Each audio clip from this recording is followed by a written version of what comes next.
మంత్రి పొన్నం ప్రభాకర్ అసెంబ్లీలో ప్రవేశపెట్టిన బీసీ బిల్లుకు బీఆర్ఎస్ సంపూర్ణంగా మద్దతు తెలిపింది. ఈ విషయాన్ని మాజీ మంత్రి హరీష్ రావు సభలో తెలియజేస్తూ బీసీ బిల్లును స్వాగతిస్తున్నామన్నారు.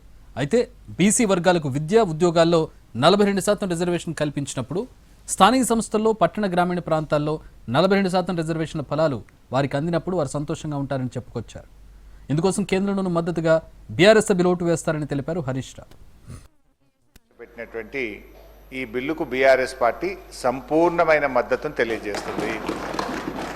ఈ బిల్లును మేము మనస్ఫూర్తిగా స్వాగతిస్తూ ఉన్నాము. అయితే ఈ బిల్లు ఎప్పుడు నిజంగా బీసీ వర్గాలు సంతోషపడతాయంటే, బీసీ వర్గాలకు విద్యా ఉద్యోగాల్లో 42% రిజర్వేషన్ వచ్చినాడు, బీసీ వర్గాలకు స్థానిక సంస్థల్లో పట్టణ మరియు గ్రామీణ ప్రాంతంలో 42% రిజర్వేషన్ ఫలాలు వారికి పూర్తిగా అందినప్పుడు ఆ వర్గాలు చాలా సంతోషపడతాయి.